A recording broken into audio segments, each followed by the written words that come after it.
वो शहर में पहुंचकर देखता है कि नीचे दो बड़े बड़े साइज के लोग बर्फ में जमे पड़े हैं। ये देखकर वो नीचे आता है और फिर दोनों की बर्फ टूट जाती है। खूनी बाबा दोनों को देखकर सोचता है कि ये दोनों तो काफी शक्तिशाली लगते हैं, ये लोग मेरे काफी काम आ सकते हैं। यही सोचकर खूनी बाबा तुंग तुंग सहूर और सिलेंडर मैन को उड़ाकर वहां से ले जाने लगता है। और इधर ग्रैंडपा ग्रैनी को हाथों में लेकर बेसमेंट से ऊपर आ चुके हैं और फिर वो ग्रैनी को बाहर ले जाने लगते हैं। बाहर आकर ग्रैंडपा भारी मन से ग्रैनी को मिस्टर मीट और इविल नन के बीच में लेटा देते हैं और फिर ग्रैंडपा इविल नन की तरफ देखते हुए उससे बोलते हैं कि कहाँ गया तुम्हारा खूनी बाबा।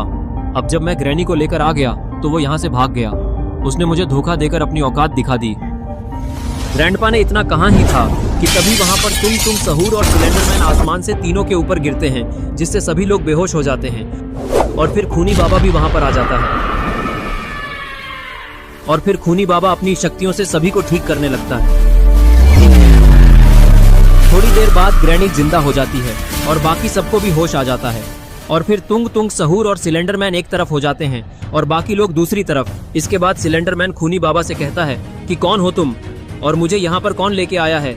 ये ग्रैनी ग्रैंडपा को तो मैं जानता हूँ, इनसे मेरी पुरानी दोस्ती है, लेकिन तुम्हारी शक्ल मुझे जानी पहचानी लगती है। जल्दी बता दो कौन हो तुम, वरना अच्छा नहीं होगा। ये सुनकर खूनी बाबा बोलता है कि मैं खूनी बाबा हूँ और ग्रैनी मर चुकी थी, मैंने उसे अभी अभी जिंदा किया है और मैं ही तुम दोनों को यहाँ पर लेके आया हूँ क्योंकि मुझे तुम लोगों से काम है। और अगर तुम मेरा साथ दोगे तो मैं तुम्हें और भी शक्तिशाली बना दूंगा, और अगर तुम लोगों ने मना किया तो तुम्हारा अंजाम रोड पर मरे हुए कुत्ते जैसा होगा। लेकिन सिलेंडरमैन के भेजे में ये बात कहाँ घुसने वाली थी और वही हुआ। वो बोलता है कि अच्छा ऐसा क्या, मुझे तुम उल्लू बनाने की अच्छी कोशिश कर रहे हो, लेकिन अब मुझे याद आ गया है कि तुम कौन हो। तुम वही बुढ़े बाबा हो जिसने मुझे बहुत समय पहले मारने की कोशिश की थी। उस वक्त मैं कमजोर था, लेकिन अब नहीं, आज तुम नहीं बचोगे, तैयार हो जाओ मरने के लिए। सिलेंडरमैन खूनी बाबा को असली बाबा समझकर उस पर हमला करने के लिए दौड़ लगा देता है। तभी खूनी बाबा भी उसकी तरफ दौड़ लगा देता है और वो उसे एक जोरदार पंच मारता है, जिससे सिलेंडरमैन दूर जाके गिरता है। ये देखकर तुंग तुंग सहूर को गुस्सा आ जाता है और वो बोलता है कि तुमने इसे मारकर हम दोनों से पंगा ले लिया है। इसे तो तुमने आसानी से मार दिया, लेकिन मुझे इतनी आसानी से नहीं हरा पाओगे तुम।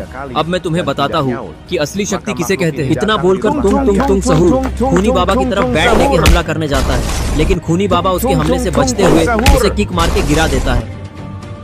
लेकिन इससे इन दोनों को ज्यादा फर्क नहीं पड़ता और थोड़ी देर में ही दोनों दोबारा उठकर खड़े हो जाते हैं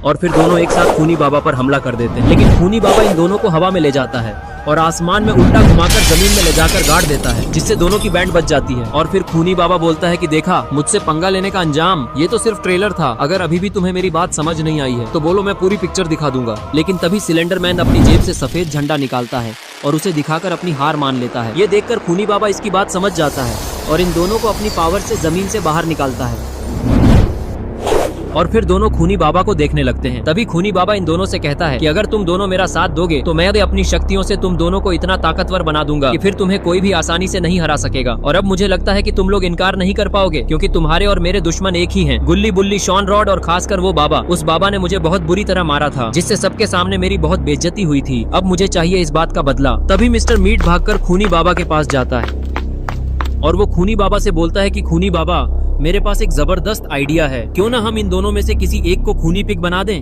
क्योंकि खूनी पिग गुल्ली बुल्ली और शॉन का दोस्त है।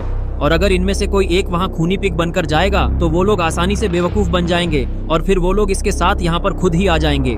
फिर हमें कुछ करने की जरूरत ही नहीं पड़ेगी और उनके यहाँ आते ही हम लोग उन सबको पकड़ लेंगे। तुम्हारा आइडिया तो अच्छा है, लेकिन मैं किसी खूनी पिग को नहीं जानता और जब तक मैं उसे देखूंगा नहीं तब तक मैं इन्हें उसका रूप कैसे दे पाऊंगा। तभी मिस्टर मीट बोलता है कि मेरे पास उसकी फोटो है, वो मेरे फोन में पड़ी हुई है, अभी दिखाता हूँ। और इतना बोलकर मिस्टर मीट अपनी जेब से फोन निकालकर फोटो दिखाने लगता है। लेकिन ये क्या, आखिरकार मिस्टर मीट ये क्या दिखा रहा है?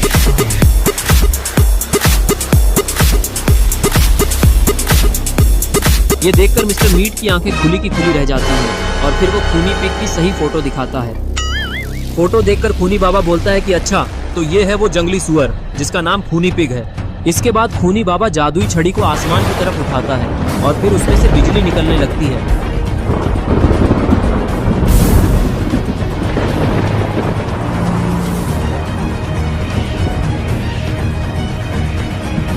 और अचानक से मौसम बदल जाता है। इसके बाद आसमान से बिजली निकलती है और वो सीधे सिलेंडरमैन पर गिरती है, जिससे वो तड़पने लगता है।